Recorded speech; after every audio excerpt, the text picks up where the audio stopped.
हमारे साथ इस पर पैनल मौजूद है। एक ऐसा हादसा हुआ है दिल्ली में 31 दिसंबर और 1 जनवरी की दरमियानी रात, जब ज्यादातर लोग नए साल के स्वागत के जश्न में जुटे हुए थे। एक लड़की की जान गई है और दिल्ली की सड़कों पर जान गई है जब उसे 10 से 12 किलोमीटर तक गाड़ी में घसीटा गया है। उसकी लाश जो है वो घिसटती चली गई और इतनी लंबे समय तक राजधानी दिल्ली में कहीं कोई पुलिस पीसीआर वैन इस दौरान नहीं थी। चश्मदीद का कहना है कि उसने कई दफा 20 बार तो वो कह रहे हैं कि उन्होंने फोन किया है, लेकिन पीसीआर वैन अवेलेबल नहीं थी। मेरे साथ महेश वर्मा जुड़े हैं, बीजेपी नेता, आभा सिंह हैं वकील और सामाजिक कार्यकर्ता, Ved Bhushan ACP retired Delhi police और रीना गुप्ता प्रवक्ता आम आदमी पार्टी। वेद भूषण साहब, मैं आपसे शुरुआत करना चाहती हूं। मेरे सहयोगी मुकेश सिंह सेंगर जिन बातों के बारे में अभी बता रहे थे कि कैसे यहां पर पुलिस नेग्लिजेंस की बात सामने आती है। पीसीआर वैन को दिल्ली पुलिस से पहले अलग रखा गया था ताकि वो समय पर पहुंचे, उसे किसी और तरह की काम में वो ना लगे, उसका काम जो है लोगों की फौरन मदद की जो जरूरत होती है उस तक सीमित रहे। लेकिन अब पीसीआर वैन को वापस मर्ज कर दिया गया दिल्ली पुलिस में। ये आपको लगता है कि एक बड़ी वजह हो सकती है जब पुलिस शिकायतें आती हैं कि पीसीआर वैन समय पर नहीं पहुंचती है? वेद भूषण साहब,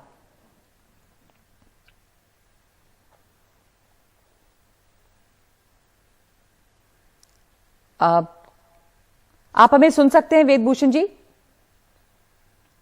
वापस आऊंगी मैं आपके पास। आपको मेरी आवाज मिल रही है? आ रही है जी, बोलिए जी। हाँ नगमा, देखिए जो मुकेश सेंगर ने कहा है मैं उनकी बात से 100% इत्तेफाक रखता हूं। जो एक्सपेरिमेंट जो पूर्व कमिश्नर साहब अस्थाना साहब ने किया था, पीसीआर को थानों से जो अलग करके एक एक्सपेरिमेंट किया था कि थाने की जो फोर्स है नफरी बढ़ जाएगी, परंतु उसका जो एक्सपेरिमेंट था वो करीब करीब फेल हो चुका है। ये इंसिडेंट नहीं, इसके अलावा मैं दिल्ली में ही रहता हूं, बहुत सारे ऐसी शिकायतें आती है। मैंने कमिश्नर साहब जो प्रेजेंट हैं उनको भी ट्विटर किया था कि ये एक्सपेरिमेंट चूंकि कामयाब नहीं रहा है, पुराना सिस्टम बेटर था, इसलिए सिस्टम पर हम लोग वापिस जा सकते हैं। अब सवाल आता है जो फेटल एक्सीडेंट हुआ है दिल्ली के अंदर, ये हमें उन केसों की याद दिलाता है। बीएमडब्ल्यू केस, सलमान खान का केस जिसमें 5 लोगों की जान चली गई। ये वाकई में एक बड़ी शर्मनाक बात है दिल्ली जैसे शहर के अंदर किस तरह से यंगस्टर्स जो यंग लड़के हैं शराब के नशे के अंदर, म्यूजिक तेज है, और जिस तरह से लड़की के साथ में उनको इतना भी होश नहीं था कि उनके टायर में एक 20 साल की लड़की लिपटती हुई जा रही है। वो इतने ज्यादा नशे के चूर थे कि उनको दुनिया के बारे में कुछ नहीं पता था कि किस तरह से इतनी हैवानियत हो रही है। ये काफी देर तक घसीटते रहे सड़कों पर और 20 बार चश्मदीद ने फोन किया है। इस दौरान कोई एक पीसीआर वैन ने रिस्पॉन्ड नहीं किया। ये एक बहुत बड़ी चूक मानी जाएगी। बहुत चूक नहीं है, बहुत छोटी चूक नहीं है नगमा, मैं दोबारा रिपीट कर रहा हूं, मैं दुबई में हूं, मैं पूरी तरह से नहीं सुन पा रहा हूं। ये छोटी चूक नहीं है, ये बहुत बड़ी चूक सिस्टम से हुई है। मैं आपके चैनल के माध्यम से तमाम जो मेरे दिल्ली पुलिस के सीनियर अफसरान हैं, मैं रिक्वेस्ट करता हूं कि मेरे ट्विटर को दोबारा देखें। इसको पुराने सिस्टम पर जाने की जरूरत है, क्योंकि पीसीआर का जो सिस्टम है वो करीब करीब कोलैप्स हो चुका है। मैं कहना नहीं चाहता था इस बात को आपके चैनल पर नगमा सच्चाई ये है कि हम उससे हट नहीं सकते, पीछे नहीं जा सकते। अदालतों का निर्णय जब आएगा, 304 है, गैर इरादतन हत्या का मामला है या फिर फेटल एक्सीडेंट है, वो तमाम कोर्ट, कानून और पुलिस की चीजें हो सकती है, इन्वेस्टिगेशन की चीजें हो सकती हैं। पर जो सवाल नगमा आप उठा रही हो वो बिल्कुल वाजिब सवाल है और ये सवाल पूछा जाना चाहिए था। मैं लगातार रिक्वेस्ट कर रहा हूं कि ये चीजें बदली जानी चाहिए, क्योंकि दिल्ली एक राजधानी है। यदि राजधानी में एक लड़की का शव इस तरह से लगातार टायर के साथ घसीटा जाता रहा, वो लड़की नग्न हो गई है। एलिगेशन लग रहे हैं, जी वेद भूषण साहब, आपने सही बात कही है कि एक बहुत बड़ी चूक है, ये बहुत बड़ा एक कोलैप्स है सिस्टम का। रीना जी, जिस दिल्ली की सड़कों पे, राजधानी है, ये क्या संदेश जाता है? एक लड़की का शव, एक लड़की इस तरह से घिसटती जाती है, पुलिस वहां मौजूद नहीं होती, किसकी जिम्मेदारी? सड़क पर इस तरह के हादसे, और उस हादसा, एक सड़क हादसा एक चीज होती है, लेकिन किलोमीटर तक एक लड़की घिसट रही है सड़कों पे और कहीं कोई रोक टोक नहीं। पुलिस को फोन किया करता है चश्मदीद, कहीं कोई रिस्पॉन्स नहीं, लंबे समय तक। किसकी जिम्मेदारी है? नगमा जी, इतनी दुखद घटना हुई है, हाल से मतलब सोच के कि उसको अपने आखिरी मोमेंट्स में क्या उसकी दर्दनाक तरीके से उसको क्या सहन करना पड़ा, बहुत ज्यादा दुख हो रहा है। और मैं सोच सकती हूँ कि उसके माँ बाप, उसका खानदान कितना इस समय कितनी बुरी स्थिति में होगा। वो अपने घर से इकलौती लड़की थी जो पूरे घर का पालन पोषण कर रही थी। और अगर दिल्ली की सड़कें सेफ नहीं होंगी तो कैसे दिल्ली की लड़कियां बाहर निकलेंगी, ये तो पहली बात है। दूसरी बात यह है नगमा जी कि ये बिल्कुल साफ हो गया है कल रात से कि जो भारतीय जनता पार्टी के नेता हैं वो इस पूरे कुकर्म में इन्वॉल्व हैं, और वो भारतीय जनता पार्टी के नेताओं के फोटो सामने आ चुके हैं। यही कारण है किस तरह से इन्वॉल्व है रीना गुप्ता भारतीय जनता पार्टी के नेता? जो 5 लोग हैं उनमें से 2 लोग जो हैं वो भारतीय जनता पार्टी के लोकल लेवल के नेता हैं नगमा जी। और यही कारण है, आप देखिए कि कल से जो डीसीपी हैं वो लगातार इस केस की एक तरीके से वकालत कर रहे हैं। पहले तो वो धाराएं जो थी उन्होंने छोटी धाराएं लगाई, बहुत ज्यादा प्रेशर पड़ रहा है, तब जाके कुछ धाराएं बदली गई हैं। वो ये लगातार कहते आ रहे हैं, वो पत्रकारों को तक धमकी दे रहे हैं कि कोई ये ना बोले कि इसमें रेप का मामला हो सकता है क्या, ऐसे सवाल ना उठाए। तहकीकात नहीं हुई है, पोस्टमार्टम नहीं हुआ है, पर वो पहले ही बोल रहे हैं कि ना रेप हुआ है ना कोई उत्पीड़न हुआ है। लेकिन सबसे बड़ी बात तो ये है नगमा जी कि कल से जब तक ये पूरा मामला क्लियर हो चुका है, दिल्ली पुलिस जो है दिल्ली एलजी के अंतर्गत आती है, और दिल्ली एलजी जो छोटी छोटी बातों पे बहुत बड़ी टिप्पणी करने को तैयार है, उन्होंने पुलिस के खिलाफ कोई एक्शन क्यों नहीं लिया? 22 बार पुलिस को फोन किया जा रहा है, और 22 बार फोन करने के बाद भी अगर पुलिस वहां नहीं पहुंच रही है तो ये सोचा जा सकता है कि दिल्ली की जनता जो है एक तरीके से राम भरोसे चल रही है। महेश वर्मा जी, आपको लग रहा है डीसीपी साहब जो हैं आरोपियों का बचाव करते हुए दिखाई दिए हैं? क्यों कहा उन्होंने बिना किसी पोस्टमार्टम रिपोर्ट के क्यों डिसमिस करने को तैयार है पुलिस? या इतनी ज्यादा आमादा दिख रही है कि यहाँ पे कोई सेक्सुअल असॉल्ट नहीं है? ये तो कोई जानकारी अभी है नहीं, पोस्टमार्टम रिपोर्ट आई नहीं है। महेश जी। नगमा जी, मैं आपके माध्यम से आपके एनडीटीवी के तरफ ये बताना चाहूंगा कि आम आदमी पार्टी या केजरीवाल इस तरह के जो भी घटना है, जो एक बहुत ही संवेदनशील घटना है, और ये राजनीति से कहीं इसका कोई राजनीतिक लाभ ना उठाए। सही कहा कि राजनीति नहीं करनी चाहिए। मैं आपसे ये पूछ रही हूँ कि क्या डीसीपी बचाव करते दिख रहे हैं? नहीं, कोई बचाव किसी भी तरह से, वही मैं आपको आश्वस्त करना चाह रहा हूँ। रीना जी, एक बार महेश वर्मा को अपनी बात पूरी कर लेने दीजिए, मैं आऊंगी आपके पास। जी महेश, बोला नहीं है, मुझे शांति से बोलने दीजिए। और एनडीटीवी के दर्शकों को जो इस घटना से उपजे सवाल हैं वो कम से कम पता चलना चाहिए कि सही क्या है कि गलत क्या है। क्या मजाक है ये? नहीं, आप बताइए क्या सही है? इस तरह से आप मजाक बनाइएगा, राजनीति करिएगा। आप अपनी बात कीजिए ना सर, सही क्या है बताइए। हम आपको स्पष्ट कर दें, या इसमें पुलिस अधिकारी हो या कोई पुलिस की कोई किसी तरह से लापरवाही हो, किसी भी तरह से बर्दाश्त नहीं की जाएगी, ये स्पष्ट तौर पे। और इनको हम किसी तरह से मौका नहीं देंगे। ठीक है, ये किसी तरह से आपको लग रहा है कि लापरवाही आपको दिखती है? प्रथम दृष्टया आपको पुलिस की लापरवाही दिखती है क्या? जैसा कि खुद और आप अगर हम तय कर देंगे, खुद वेदभूषण जी कह रहे हैं कि लापरवाही दिख रही है पुलिस की, आपको क्या लगता है महेश जी? निश्चित रूप से अगर कहीं लापरवाही है तो आपको क्या लग रहा है कि हम छोड़ देंगे ऐसे लोगों को? नहीं, मुझे नहीं लग रहा है ऐसा, मैं आपसे पूछ रही हूँ क्या ये लग रहा है? बिल्कुल, मैं कह रहा हूं कि अगर है तो बिल्कुल हम ये तय आगे अभी चैनल पे हम तय कर लें। नहीं, चैनल में नहीं तय कर रहे, मतलब देख के अगर पुलिस 20 कॉल के बाद नहीं पहुंचती है तो क्या ये कह सकते हैं कि पुलिस की लापरवाही थी? नगमा जी, नहीं, आप मुझे ये बता दीजिए। चलिए, वहां तो लापरवाही मुझे समझ में आ रही है कि 2 घंटे 3 घंटे दीपक तहिया जो बात कह रहा है, स्वाभाविक रूप से वो दिखाई दे रहा है कि हाँ कहीं लापरवाही है। पीसीआर का जो एक काम था वो नहीं तरीके से हुआ है। लेकिन सवाल यह है कि इस बात का सवाल उठाने से पहले मैं पूछना चाहता हूँ रीना गुप्ता जी से, जो ये सीसीटीवी का फुटेज मिला है, नगमा जी अपने जरा संवाददाता से पूछिए कि ये जो निर्भया फंड के तहत लगाया जाता है ये उसका मिला है या किसी प्राइवेट घर में जो लगा हुआ था वहां सीसीटीवी जो लगा हुआ था ये उससे फुटेज मिला है?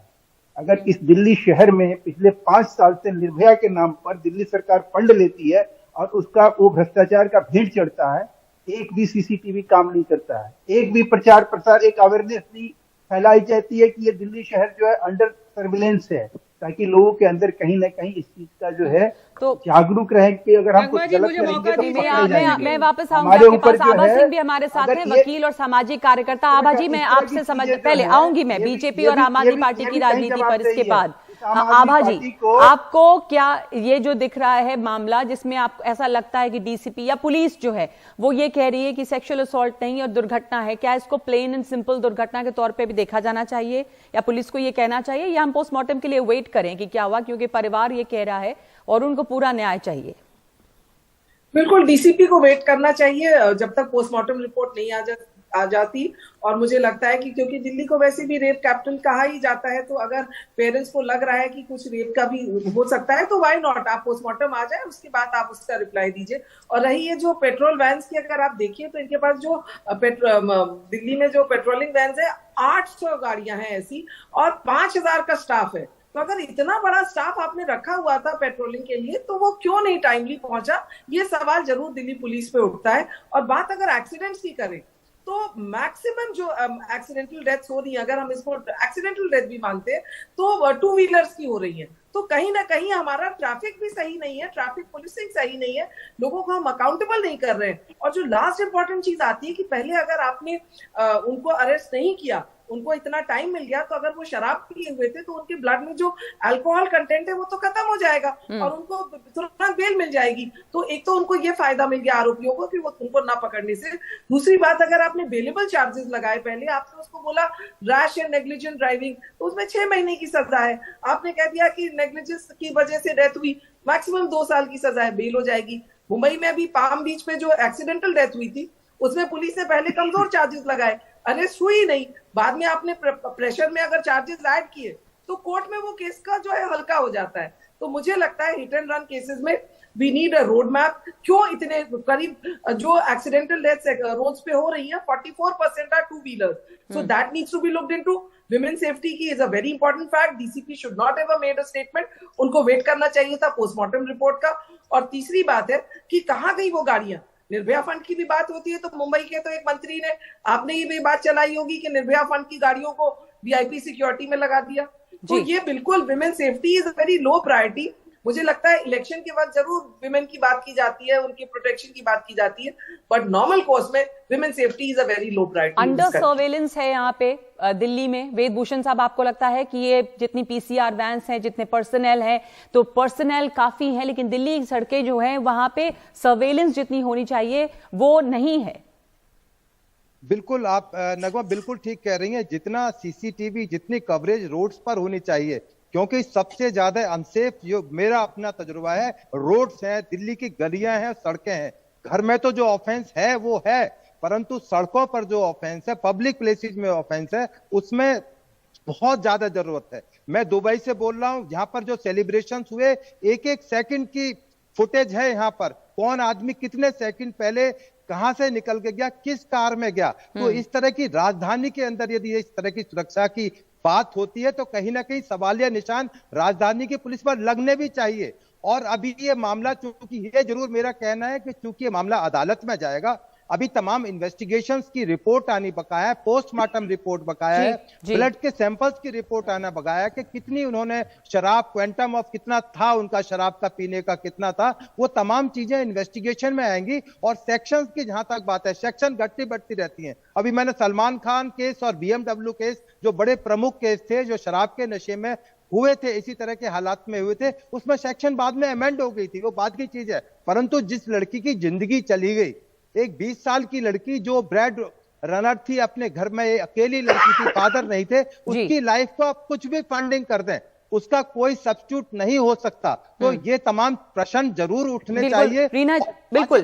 तो एक तो अंडर सर्वेलेंस की बात है, दूसरी बात हो रही है कि दिल्ली की सड़कों पर निगरानी है कितनी। अब दूसरे राजधानियों को आप देखिए जो किस तरह का सर्वेलेंस है, जैसे दुबई की बात कर रहे हैं वेदभूषण, तो आप दुबई तो छोड़िए, पर यहाँ पे भारत, हम इमर्जिंग इतनी मजबूती से उभर रहे हैं और तमाम हम तरक्की की बात करते हैं, पर अगर राजधानी महिलाओं के लिए ही सुरक्षित नहीं है तो क्या मैसेज जाता है ये? और जैसा अभी महेश वर्मा कह रहे थे, रीना गुप्ता, के निर्भया फंड से जो सीसीटीवी कैमरेज भी लगने थे, उनका क्या हुआ?